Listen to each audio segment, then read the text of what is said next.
Y esto es muy importante entenderlo, porque muchas veces las personas compran creyendo que están adquiriendo una parte específica del terreno o un piso entero de la casa, y en realidad están comprando una participación en todo el bien.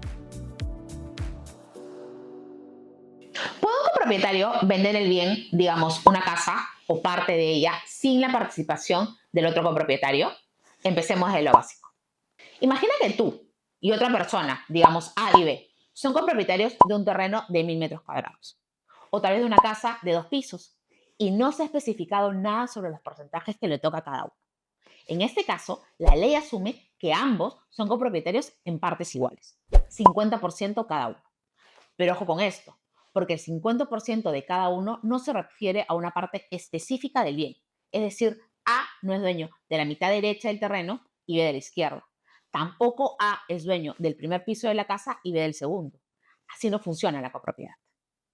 La copropiedad significa que A tiene el 50% de todo el terreno y B tiene el 50% de todo el terreno.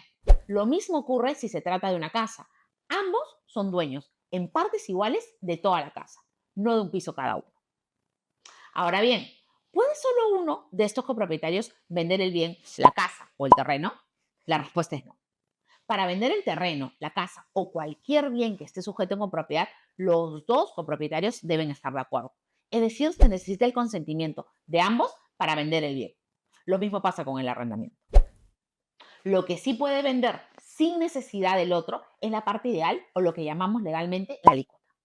Es decir, A puede vender su 50%, pero no una parte física del terreno ni de la casa.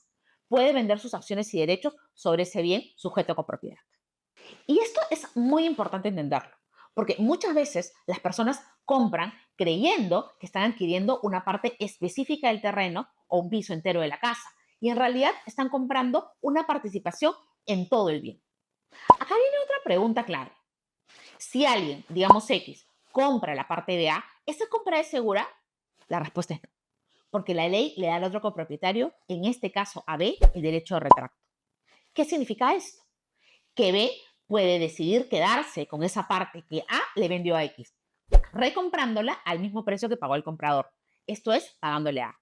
Y tiene un plazo para hacerlo: 30 días desde que se entere la venta o hasta un año si se entera por el registro. Esto existe porque la ley peruana no fomenta la copropiedad y prefiere evitar que entren más personas a esta situación de condominio. Y ahora sí, vamos al punto central de este episodio. ¿Qué dicen los jueces cuando un copropietario vende todo el bien o una parte física del bien sin autorización del otro? Cuando ese contrato se analiza en un proceso de nulidad o ineficacia, la posición de la Corte Suprema ha sido clara.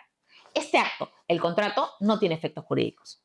Ya sea porque es nulo o porque carece de eficacia, lo cierto y concreto es que no genera derechos sobre el bien, ya que, como hemos visto, ningún copropietario puede disponer del bien común por su cuenta.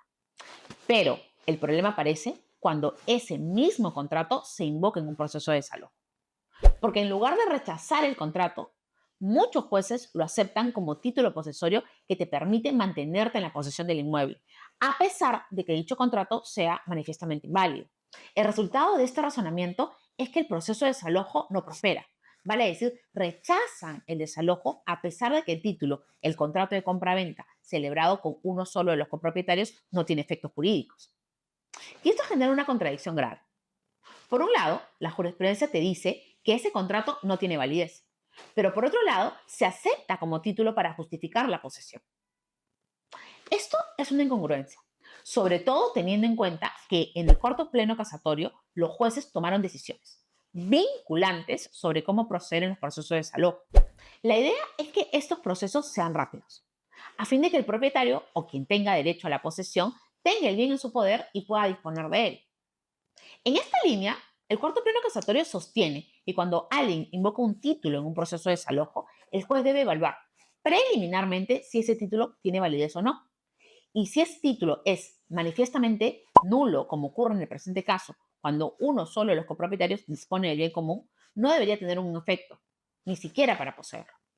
Entonces, ten mucho cuidado si eres copropietario, porque si otro copropietario vende todo el bien o una parte específica sin tu consentimiento y el comprador entra a ocupar, no será fácil desalojarlo. Y aunque no debería ser así, la forma en que se está resolviendo en los tribunales te obliga, en la práctica, a iniciar primero un proceso de nulidad o ineficacia del contrato, para recién después poder demandar el desalojo o iniciar un proceso de reivindicación, que es un proceso más extenso para obtener la recuperación del inmueble. Esto contradice completamente el espíritu de los procesos de desalojo, que están diseñados para ser rápidos y sencillos. Pero mientras persista esta contradicción jurisprudencial, seguirá existiendo incertidumbre para quienes están en una copropiedad. De este modo, si estás pensando en comprar una parte de un bien en copropiedad, asegúrate de que todos los copropietarios estén de acuerdo y firmen la venta. Comprar con uno solo de ellos puede generarte un conflicto legal serio. Y si eres copropietario, recuerda que no puedes disponer del bien por tu cuenta, ni total ni parcialmente en términos físicos. Solo puedes transferir tu parte ideal, tu alícuota. Y sobre todo ten en cuenta lo que hemos visto hoy. Lo que no tiene validez en términos de propiedad tampoco debería servir como justificación para poseer, pero lamentablemente hoy los jueces no siempre resuelven así. Gracias por acompañarme en este episodio de ¿Qué dicen los jueces? Si te pareció útil, compártelo. Déjanos tus comentarios y no te olvides de seguirnos para futuros episodios donde seguiremos explicando con claridad lo que dice la ley y lo que dicen los jueces.